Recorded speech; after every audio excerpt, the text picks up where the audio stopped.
শীতকাল মানেই নলেন গুড়, আর নলেন গুড় দিয়ে বিভিন্ন ধরনের মিষ্টি বানানো যায়। আজ আমি আপনাদের নলেন গুড়ের দারুণ স্বাদের মন্ডা মিঠাই বানানো দেখাবো, যা বানানো তো একেবারেই সহজ, খেতে ভীষণ ভালো হয়। আপনারা যে কোনো পারিবারিক অনুষ্ঠানে বা বাড়িতে হঠাৎ করে কোনো অতিথি এলে আপনারা এই মিষ্টি বানিয়ে দিতে পারেন। নমস্কার, আমি রুমি, আপনাদের সবাইকে আবারও একটা দারুণ স্বাদের রেসিপিতে স্বাগত। প্রথমে একটা মিক্সিং বোল নিয়েছি, তার মধ্যে 200 গ্রাম ছানা নিয়েছি। এখানে আমি 1 লিটার দুধকে ভিনিগার দিয়ে ছানা কাটিয়ে নিয়েছিলাম। ছানাগুলোকে জল দিয়ে ভালো করে ধুয়ে নিয়েছিলাম যাতে ভিনিগারের টক ভাব না থাকে। এবার ছানাগুলোকে 4-5 মিনিট খুব ভালো করে মেখে নিতে হবে যাতে কোনো রকমের দলা না থাকে আর মিশ্রণটা মসৃণ হয়। খুব ভালো করে 5 মিনিট মেখে নিয়েছিলাম, ছানাগুলো বেশ নরম হয়ে গেছে। এবার আমি এর মধ্যে দিয়ে দিচ্ছি 100 গ্রামের মতন নলেন গুড়। নলেন গুড় আপনারা দোকানে খুব সহজেই পেয়ে যাবেন। আর যতটা ছানা মানে 200 গ্রাম ছানা নিয়েছিলাম তার হাফ আমি নলেন গুড় দিলাম। 1 চিমটের মতন দিয়ে দিলাম এলাচ গুঁড়ো, এতে মন্ডা মিঠাইয়ের স্বাদ অনেকটাই বেড়ে যায়। এলাচ গুঁড়ো না থাকলে নাও দিতে পারেন। এবার খুব ভালো করে নলেন গুড় ও ছানাটা মিশিয়ে নিতে হবে। আপনারা দেখুন খুব ভালো করেই মেশানো হয়ে গেছে। প্রথমে এইভাবে মিশিয়ে নিতে হবে, তারপরে এর মধ্যে দিতে হবে হাফ কাপ গুঁড়ো দুধ। এখানে আমি প্রায় 60-70 গ্রামের মতন গুঁড়ো দুধ দিলাম। আর আমি ওই কাপেরই হাফ কাপ জল দিয়ে দিলাম, মানে যেই কাপ মেপে আমি গুঁড়ো দুধটা দিয়েছিলাম সেই কাপের হাফ কাপ জল দিয়ে দিলাম। সমস্ত কিছু ভালো করে মিশিয়ে নিতে হবে যাতে গুঁড়ো দুধগুলো দলা না পাকিয়ে থাকে।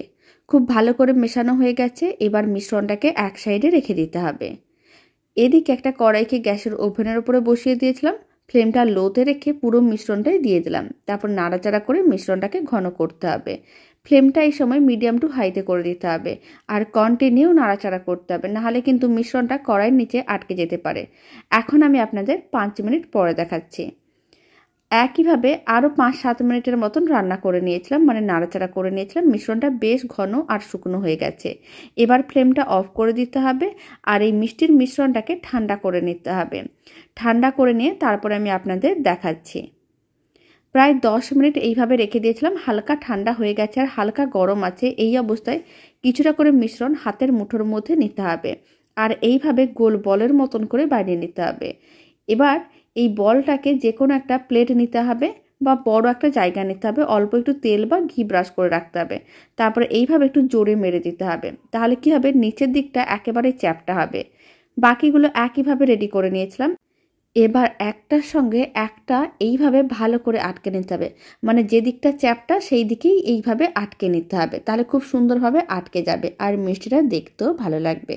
সমস্ত মিষ্টিগুলো রেডি করে নিতে হবে।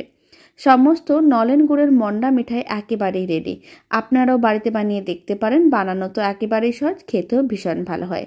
আর এই মন্ডা মিঠাইয়ের রেসিপিটা শেষ পর্যন্ত দেখার জন্য আপনাদের অসংখ্য ধন্যবাদ। ভালো লেগে থাকলে আপনারা যদি ফেসবুক থেকে রেসিপিটা দেখছেন পেজটিকে ফলো করে নেওয়ার অনুরোধ রইল। ইউটিউব থেকে দেখলে চ্যানেলটি সাবস্ক্রাইব করে নেওয়ার অনুরোধ রইল।